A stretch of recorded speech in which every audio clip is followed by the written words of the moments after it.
Overnight, results pouring in following high-stakes primaries here in North Carolina. And now the most-watched governor's race in the country is set. Democrat Attorney General Josh Stein and Republican Lieutenant Governor Mark Robinson easily winning their party's nominations, shaping up to be one of the most expensive state races.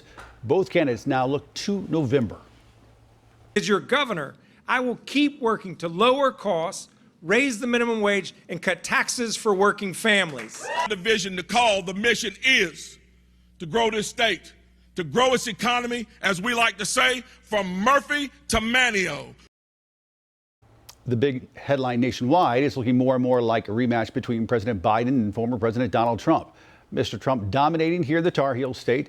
He won nearly 70% of the vote, and it was largely the same story across the country. The former president winning 16 states in all, rivaled Nikki Haley only to pick up one state. That was Vermont. Meanwhile, breaking overnight, two major races likely headed for a runoff.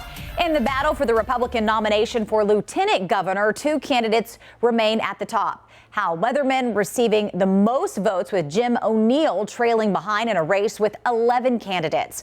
Meanwhile, in the 6th congressional district, a candidate backed by former President Donald Trump is looking to take on a former congressman.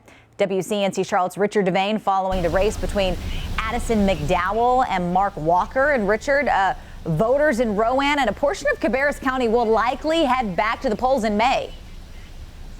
That is correct.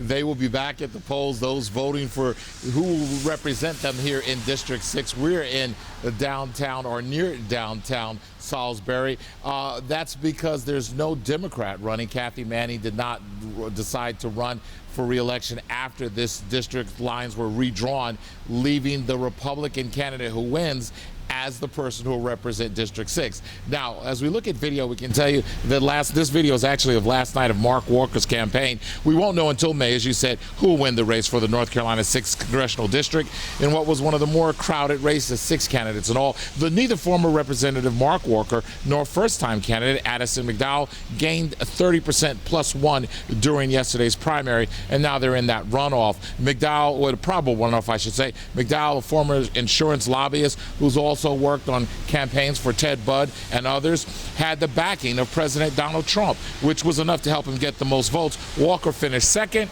and had represented the 6th district from 2014 until 2020 when Manning won. Last night, both men vowing to win in May. And I'm ready to fight for victory, and I'm ready to fight for all of you. Now, who's ready to get back to making America great again? We're still the highest rated conservative to ever serve in the U.S. House leadership. I'm still the last member of Congress to get a balanced budget amendment to the floor. I'm still the last member to lead the effort to repeal Obamacare and defund Planned Parenthood. And we're going to keep working and getting that done until we get this thing done in the runoff in May. Again, that runoff will take place in May. These two candidates will now vie for some of those votes that the other candidates had. We'll see just how much power the former president's backing has on Addison, or if Walker can gain those votes from other candidates who are no longer in the race.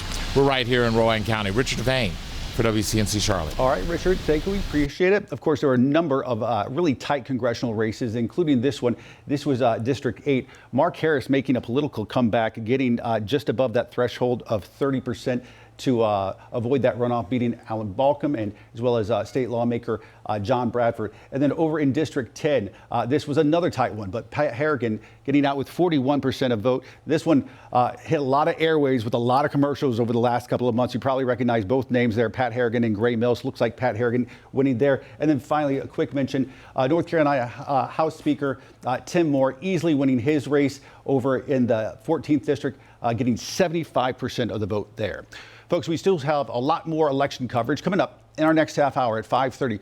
Two incumbents voted out of office in a surprise move. But for more results from the North Carolina primary, just text election to 704-329-3600. We'll send you a link to our in-depth coverage.